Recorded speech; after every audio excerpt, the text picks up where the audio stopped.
ರಾಜ್ಯದ ಮೊದಲ ಹಂತದ ಮತದಾನದ ದಿನ ಒಂದಿಷ್ಟು ಕಡೆಗಳಲ್ಲಿ ಜನರ ಆಕ್ರೋಶವೂ ಕೂಡ ಪ್ರತಿಫಲನವಾಗ್ತಾ ಇದೆ ಅಥವಾ ಪ್ರತಿಬಿಂಬಿತವಾಗ್ತಾ ಇದೆ. 5 ಗ್ರಾಮದ ಜನ, ಅದರಲ್ಲಿ 2 ಮಾತ್ರ ಮತದಾನ ಮಾಡಿದ್ದಾರೆ, ತಮ್ಮ ಹಕ್ಕು ಚಲಾಯಿಸಿದ್ದಾರೆ. ಕಾರಣ ಹುಡುಕ್ತಾ ಹೋದರೆ ಒಂದಿಷ್ಟು ವಿಚಾರಗಳು ಗೊತ್ತಾಗ್ತಾ ಇದೆ. ನಮ್ಮೂರಿಗೆ ಮೂಲಭೂತ ಸೌಕರ್ಯ ಇಲ್ಲ, ಸೊ ನಾವು ಏನೇ ಮತದಾನ ಮಾಡಿದ್ರೆ ಏನು ಉಪಯೋಗ ಅಂತ ಅವರು ಪ್ರಶ್ನೆ ಕೇಳ್ತಾ ಇದ್ದಾರೆ. ಮತದಾನ ಬಹಿಷ್ಕರಿಸಿ ಅಸಮಾಧಾನ ವ್ಯಕ್ತಪಡಿಸಿದ್ದಾರೆ ಗ್ರಾಮಸ್ಥರು. ಚಾಮರಾಜನಗರ ಲೋಕಸಭಾ ಕ್ಷೇತ್ರ ವ್ಯಾಪ್ತಿಯ ಮಹದೇಶ್ವರ ಬೆಟ್ಟದ ಗ್ರಾಮದ ಗ್ರಾಮಸ್ಥರು ಈ ರೀತಿಯ ನಿರ್ಧಾರವನ್ನು ತೆಗೆದುಕೊಂಡಿದ್ದಾರೆ. ಮತದಾನದಿಂದ ದೂರ ಉಳಿದಿದ್ದಾರೆ 5 ಗ್ರಾಮದ ಜನ. ಹಿಂಡಿನಗತ್ತ, ತೇಕಣೆ, ಬೆಂದಾರೆ, ತುಳಸಿಕೆರೆ, ಪಡಸಲನತ್ತ, ಒಟ್ಟು 5 ಗ್ರಾಮದ ಜನ ಮತದಾನ ಬಹಿಷ್ಕರಿಸಿದ್ದಾರೆ. ಕೇವಲ 5 ಮಂದಿ ಮಾತ್ರ ವೋಟ್ ಮಾಡಿದಾರಂತೆ ಇಡೀ 5 ಗ್ರಾಮದಲ್ಲಿ. ನಾವು ಯಾಕೆ ವೋಟ್ ಹಾಕಬೇಕು ಅಂತ ಪ್ರಶ್ನೆ ಕೇಳ್ತಾ ಇದ್ದಾರೆ. ಆ ಪ್ರಶ್ನೆ ಕೇಳೋದಕ್ಕೆ ಕಾರಣ ಇದೆ, ನಮಗೆ ಬೇಕಾದಂಥ ಮೂಲ ಸೌಕರ್ಯ ಈ ವ್ಯವಸ್ಥೆ ಕಲ್ಪಿಸಿಲ್ಲ, ಆಡಳಿತ ವ್ಯವಸ್ಥೆ ನಮಗೆ ಮೂಲ ಸೌಕರ್ಯ ಒದಗಿಸಿಲ್ಲ. ಸೊ ನಾವು ವೋಟ್ ಹಾಕಿ ಯಾವ ಕಾರಣಕ್ಕಾಗಿ ನಾವು ವೋಟ್ ಹಾಕಬೇಕು, ಅದಕ್ಕೊಂದು ಕನ್ವಿನ್ಸಿಂಗ್ ಆದಂತ ಕಾರಣ ಕೊಡಿ ಅಂತ ಗ್ರಾಮಸ್ಥರು ಕೇಳ್ತಾ ಇದ್ದಾರೆ. ಎಲ್ಲಿ ತನಕ ಹೋರಾಟ? ಎಲ್ಲಿ ತನಕ ಹೋರಾಟ?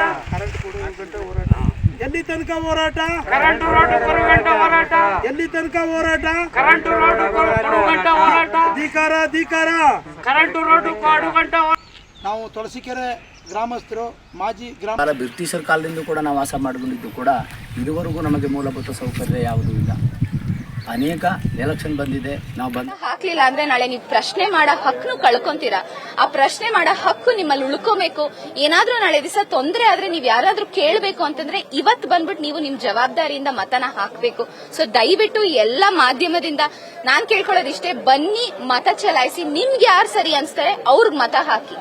ಮೇಡಮ್, ನಿಮ್ಮ ಚಿಕ್ಕಪ್ಪ ಅವರ ಪರವಾಗಿತ್ತು, ಈ ಬಾರಿ ಅಪಾರ್ಟ್ಮೆಂಟ್ಗಳೆಲ್ಲ ನೀವು ಕೂಡ ಪ್ರಚಾರ ಮಾಡಿದ್ರಿ, ಏನ್ ಹೇಳ್ತೀರಿ? ರೆಸ್ಪಾನ್ಸ್ ಹೇಗಿತ್ತು? ಸೊ ನಾನ್ ಏಂತಕ್ ಹೋದೆ ಪ್ರಚಾರ ಮಾಡಕ್ಕೆ ಅಂತ, ಒಂದೊಂದ್ಸತಿ ನಾವು ನಮ್ ಬಿಸಿ ಶೆಡ್ಯೂಲ್ ಅಲ್ಲಿ ಮರ್ತೋಗ್ತೀವಿ ಓದೋದು ಅವ್ರು ತಿಳ್ಕೊಳ್ಳೋದು ಯಾರು ಎಷ್ಟು ಕೆಲಸ ಮಾಡಿದ್ದಾರೆ ಅಂತ. ಸೊ ನಾವು ನಮ್ ಎಫರ್ಟ್ ಹಾಕ್ಬೇಕಲ್ವಾ ಹೇಳಕ್ಕೆ, ಸೇಂಗ್ ದಟ್ ಇಷ್ಟೆಲ್ಲ ಮಾಡಿದೀವಿ ಅಂತ. ಸೊ ಅವ್ರು ಮಾಡಿದ ಕೆಲ್ಸನ ಒಂದ್ ಕೊರಿಯರ್ ಗರ್ಲ್ ಆಗಿ ಹೋಗ್ಬಿಟ್ಟು ಜನ ಹಿಂಗೆಲ್ಲ ಆಗಿದೆ ಅಂತ ಹೇಳಕ್ ಮಾತ್ರ ನಾನು ಹೋಗ್ಬಿಟ್ಟು ಪ್ರಚಾರ ಮಾಡಿದೀನಿ. ಯಾಕಂದ್ರೆ ನಂಗೂ ಹೆಮ್ಮೆ ಇದೆ ನನ್ನ ಸಂಸದನ ಮೇಲೆ, ಅವ್ರು ಮಾಡಿರೋ ಕೆಲ್ಸದ ಮೇಲೆ. ಮಗಳಿಗಿಂತ ಹೆಚ್ಚಾಗಿ ನಾನು ಒಂದ್ ವಿದ್ಯಾವಂತೆ ಆಗಿ ನನ್ಗೆ ಗೊತ್ತಿರೋದನ್ನ ಜನಕ್ಕೆ ಹೇಳೋದು ನನ್ನ ಕರ್ತವ್ಯ ಅಂತ ನಾನು ತಿಳಿಸ್ಕೊಂಡು ಹೋಗಿ ಪ್ರಚಾರ ಮಾಡಿದೀನಿ. ಆ ಪ್ರಚಾರಕ್ಕೂ ತಕ್ಕಾದಂತ ಪ್ರತಿಫಲನೂ ಸಿಗುತ್ತೆ. ನಾವ್ ಗೆದ್ದೇ ಗೆಲ್ತೀವಿ ಅನ್ನೋ ಆತ್ಮವಿಶ್ವಾಸನೂ ನಮ್ಮೆಲ್ಲ ಕುಟುಂಬಕ್ಕಿದೆ.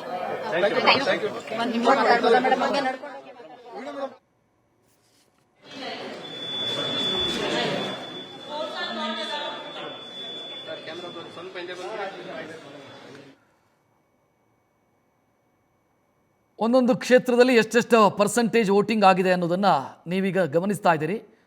ಇದು 11 ಗಂಟೆಯವರೆಗಿನ ಅಂಕಿಅಂಶ ನೀವು ನೋಡ್ತಾ ಇರೋದು. ಅದಾದ ನಂತರ ಅಪ್ಡೇಟ್ ಆಗಬೇಕು, ಅದು ಎಲೆಕ್ಷನ್ ಕಮಿಷನ್ನ ಕಡೆಯಿಂದ ಅಧಿಕೃತವಾದಂಥ ಮಾಹಿತಿ ಸಿಗ್ತಾ ಹೋಗುತ್ತೆ. ಸೊ 11 ಗಂಟೆಯವರೆಗೆ ಎಷ್ಟು ಪರ್ಸೆಂಟೇಜ್ ವೋಟ್ ಆಗಿದೆ ಅನ್ನೋದನ್ನು ನೀವೀಗ ನಿಮ್ಮ ಟಿ ವಿ ಸ್ಕ್ರೀನ್ ಮೇಲೆ ನೋಡ್ತಾ ಇದ್ದೀರಿ. ಸೊ ಇಲ್ಲಿ ಬೆಂಗಳೂರು ಉತ್ತರದಲ್ಲಿ 19.78% ಮತದಾನ ಆಗಿದೆ. ಇದು ಇನ್ಕ್ರೀಸ್ ಆಗಿದೆ ಈ ಹೊತ್ತಿಗೆ, ಅಂದರೆ 1:30 ಈಗ ಸಮಯ. ಸೊ ಇದು ಜಾಸ್ತಿ ಆಗಿದೆ. ಸೊ 11 ಗಂಟೆಯವರೆಗೆ ಈ ಪ್ರಮಾಣದಲ್ಲಿ ವೋಟಿಂಗ್ ಆಗಿತ್ತು. ಕಳೆದ ಬಾರಿಗೆ ಕಂಪೇರ್ ಮಾಡಿದರೆ ಈ ಬಾರಿ ಹೆಚ್ಚಾಗಬೇಕು ಅನ್ನೋದು ನಿರೀಕ್ಷೆ. ನೀವು ಬೆಂಗಳೂರು ದಕ್ಷಿಣದ ವೋಟಿಂಗ್ ನೋಡ್ತಾ ಇದ್ದೀರಿ, 53% ಇದೆ ಕಳೆದ ಬಾರಿ. ಸೊ ಅದು ಈ ಬಾರಿ ಜಾಸ್ತಿ ಆಗಬೇಕು ಅನ್ನುವಂಥ ನಿರೀಕ್ಷೆ ಇದೆ. ಅದಕ್ಕೆ ಬೇಕಾದಂಥ ಪ್ರಯತ್ನಗಳನ್ನು ಕೂಡ ಮಾಡಲಾಗಿದೆ. ಬೆಂಗಳೂರು ಗ್ರಾಮಾಂತರ ಈ ಬಾರಿ ಸಹಜವಾಗಿ ಜಾಸ್ತಿ ಆಗತ್ತೆ, ಯಾಕಂತಂದರೆ ಅಲ್ಲಿ ಜಿದ್ದಾಜಿದ್ದಿನ ಪೈಪೋಟಿ ಇದೆ ಆ ಲೋಕಸಭಾ ಕ್ಷೇತ್ರದಲ್ಲಿ. ನಿಮಗೆ ಯಾವ ಕ್ಷೇತ್ರದಲ್ಲಿ ಜಿದ್ದಾಜಿದ್ದಿನ ಪೈಪೋಟಿ ಇರುತ್ತೋ ಅಲ್ಲಿ ವೋಟಿಂಗ್ ಪರ್ಸೆಂಟೇಜ್ ಇನ್ಕ್ರೀಸ್ ಆಗೇ ಆಗತ್ತೆ. ನಾನು ಒಂದು ಎಕ್ಸಾಂಪಲ್ ಕೊಡಬೇಕು ಅಂತಂದರೆ, ಕಳೆದ ಬಾರಿ ಮಂಡ್ಯ ಅಲ್ಲಿ 80.59% ವೋಟ್ ಆಗಿತ್ತು ಕಳೆದ ಬಾರಿ. ಮಂಡ್ಯ ಕಳೆದ ಬಾರಿ ಹೈ ವೋಲ್ಟೇಜ್ ಕ್ಷೇತ್ರ ಆಗಿತ್ತು. ಇಡೀ ರಾಜ್ಯದಲ್ಲೇ ಹೈಯೆಸ್ಟ್ ವೋಟಿಂಗ್ ಆಗಿದ್ದು ಮಂಡ್ಯದಲ್ಲಿ. ಒಂದು ಆಕ್ರೋಶದ ಅಲೆ, ಮತ್ತೊಂದು ಒಬ್ಬರ ಪರವಾದಂಥ ಅಲೆ. ಇಂಥ ಅಲೆಗಳು ಬಂದಂಥ ಸಂದರ್ಭದಲ್ಲಿ ನಿಮಗೆ ವೋಟಿಂಗ್ ಪರ್ಸೆಂಟೇಜ್ ಇನ್ಕ್ರೀಸ್ ಆಗ್ತಾ ಹೋಗುತ್ತೆ. ಸೊ ಈ ಬಾರಿ ಅಂಥದ್ದೇನಾದರೂ ಅಲೆ ಇದೆಯಾ ಗೊತ್ತಿಲ್ಲ. ನಮಗೆ ಸಂಜೆ ಹೊತ್ತಿಗೆ ಅಂದಾಜಾಗ್ತಾ ಹೋಗುತ್ತೆ ಯಾವ ಅಲೆ ಇದೆ, ಏನು ಅಂಡರ್ ಕರೆಂಟ್ ಇದೆ, ಇದರದೊಂದು ಅಂದಾಜು ಸಿಗ್ತಾ ಹೋಗುತ್ತೆ. ಮೊದಲೆಲ್ಲ ಒಂದು ಲೆಕ್ಕಾಚಾರ ಇತ್ತು, ಕಡಿಮೆ ವೋಟ್ ಆದರೆ ಯಾರಿಗೆ ಲಾಭ, ಹೆಚ್ಚು ವೋಟ್ ಆದರೆ ಯಾರಿಗೆ ಲಾಭ. ಸೊ ಈ ರೀತಿಯ ಲೆಕ್ಕಾಚಾರಗಳು ಮೊದಲಿತ್ತು, ಅದು ಈಗ ಆ ಲೆಕ್ಕಾಚಾರಗಳು ಈಗ ನಡೆಯಲ್ಲ. ಸೊ ಈಗಿನ ಲೆಕ್ಕಾಚಾರಗಳೇ ಬೇರೆಯದ್ದಿದ್ದಾವೆ. ಸೊ ವೋಟಿಂಗ್ ಯಾವ ರೀತಿ ಆಗಿದೆ ಅನ್ನೋದನ್ನು ನೋಡ್ತಾ ಇದ್ದೀರಿ. ಒಂದಿಷ್ಟು ಕ್ಷೇತ್ರಗಳ ಡೀಟೇಲನ್ನು ನೀವು ನಿಮ್ಮ ಟಿ ವಿ ಸ್ಕ್ರೀನ್ ಮೇಲೆ ಆ ಮೀಟರನ್ನು ಗಮನಿಸ್ತಾ ಇದ್ದೀರಿ. ಎಷ್ಟೆಷ್ಟು ವೋಟಿಂಗ್ ಆಗ್ತಾ ಇದೆ, ಆಗಿದೆ ಅನ್ನೋದನ್ನು ನೋಡ್ತಾ ಇದ್ದೀರಿ. ಇದು ಇನ್ಕ್ರೀಸ್ ಆಗತ್ತೆ. ಸಂಜೆ 6 ಗಂಟೆಯವರೆಗೂ ಕೂಡ ಅವಕಾಶ ಇದೆ ನಿಮಗೆ.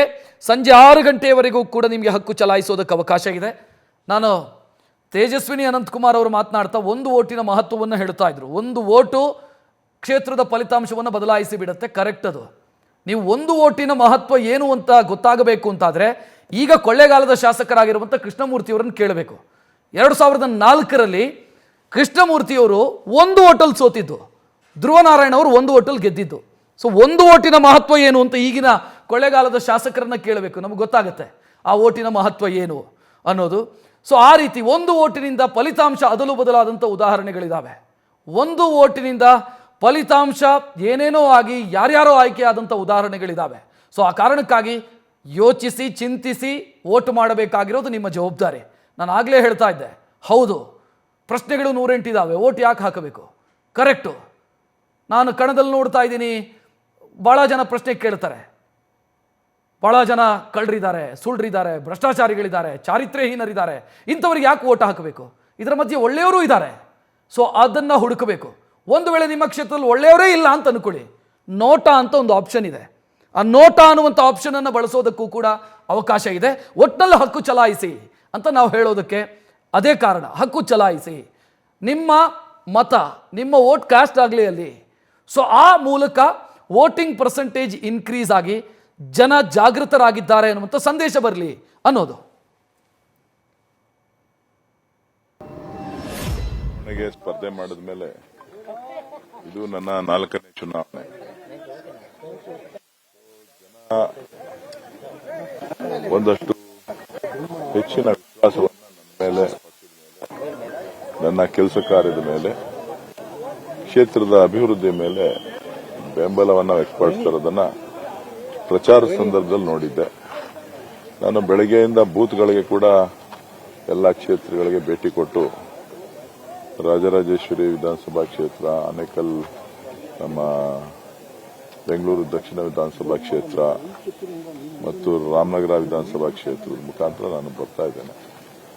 ಸೊ ಎಲ್ಲ ಕಡೆ ಒಂದು ಜನ ಕಾರ್ಯಕರ್ತರು ಬಹಳ ಹುಮ್ಮಸ್ಸಿನಿಂದ ಬೆಂಬಲವನ್ನು ವ್ಯಕ್ತಪಡಿಸಿ ಮತದಾನದಲ್ಲಿ ಪಾಲ್ಗೊಂಡಿದ್ದಾರೆ. ಕೆಲವು ಕಡೆ ಮತದಾನ ಕಡಿಮೆ ಆಗ್ತಾ ಇದೆ, ಇನ್ನು ಕೆಲವು ಕಡೆ ಜಾಸ್ತಿ ಆಗ್ತಾ ಇದೆ.